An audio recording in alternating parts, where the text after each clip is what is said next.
학창시절부터 책상에 오래 앉아 있는 것 자체는 그리 어렵지 않았던 것 같다. 물론 공부를 잘하는 것과는 별개로 말이다.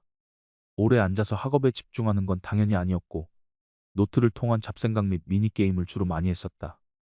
인문계 고등학교로 진학하면 14시간은 학교에 잡혀서 살아야 했으니까 그 모든 따분함을 노트에다 풀어낼 수밖에 없었다. 같은 반 그부들은 그런 날 대포자라 생각할 정도였다. 그렇게나 사랑하고 아끼던 노트였는데 20대 후반 즈음 가게 되니 취업과 함께 자연스레 거리가 멀어지게 되었다. 생각해보면 그때 노트에다 끄적이며 놀던 때가 내 인생에서 가장 아늑하고 즐거웠던 때였을 것이다. 노트에는 자신도 의식하지 않는 나 자신 고유의 철학이 담기게 된다. 생각나는 대로 휘갈기는 행위가 그렇게 느껴지게 만드는 것일 수도 있고, 눈치 없이 편안하게 쓰는 환경이 거부감 없이 표현할 수 있게 만드는 것일지도 모른다. 새로운 시리즈에 대한 고민을 많이 했는데, 역시 그냥 한번 해보는 수밖에 없는 것 같다. 노트 컨셉에 대해서는 오래전부터 고민을 많이 했었다. 그런 컨셉의 제작물을 많이 접한 것도 영향을 받았으리라. 막 꽂히는 컨셉이 안 나와서 내 미간은 늘 주름으로 가득하지만 일단 시작하면서 살을 붙이는 것도 좋은 방법이라 생각한다. 어찌됐든 노트의 가능성은 무궁무진하니까. 올해는 어쩐지 내내 고민하고 괴로워하는 한 해가 될 것 같다. 사람이 매 순간 행복할 순 없겠지만 2025년은 어쩐지 특별한 기분이 든다. 완전히 고꾸라지든지 아주 잘 풀리든지 둘 중 하나는 확실할 것 같은 기분. 실과 바늘처럼 모든 일에는 좋은 일, 나쁜 일 함께 오는 법이지만 올해는 좋든 나쁘든 정면으로 다 받아들이기로 했다.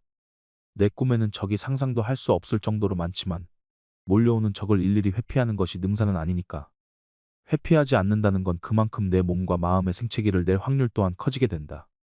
물론 좋은 일도 정면으로 받게 되니 한없이 기쁠 수도 있는 거고, 그저 그때의 감정을 노트로 충실히 적어낼 생각이고, 이 기록이 앞으로의 인생에 좋은 교훈을 줄 수 있기를 희망할 따름이다. 구상하는 것들이 다 어설픈 단계라 그나마 오래 생각했던 노트 컨셉을 시작하게 되었는데, 그렇다고 이 새로운 컨텐츠가 엑스칼리버나 방천와극 같은 전설의 명검 같은 건 아니다. 물론 마음가짐에 따라 부엌칼로도 바위를 벨 수 있긴 하겠지만 지극히 일반적인 인간은 장비빨, 템빨이라는 걸 갖추어야 그나마 생존 가능성이 커질 수 있다. 과연 내가 새로 쥔 컨텐츠가 그저 그런 칼인지, 생각보다 좋은 칼인지는 나중에 시간이 지나봐야 알 것 같다. 그저 그런 칼이 좋은 대장장이를 만나 업그레이드를 하면 훨씬 쓸만한 칼로 바뀔 수도 있으니 좋은 사람을 찾고 조언을 잘 구하는 것도 중요한 덕목일 것이다. 천하삼분지계처럼 지금껏 하던 VR, 손으로만 하던 것, 노트, 이 세 가지를 잘 버무려서 질적, 양적 모두의 성장이 있기를 희망한다.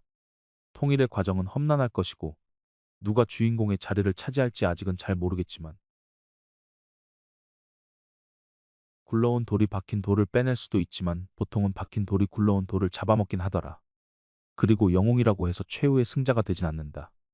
난세의 간웅조조도 천하통일의 주인공이 될 수 없었고 마지막에 딱 한 번 칼을 휘두른 사마이가 최후의 승자였던 것처럼 말이다.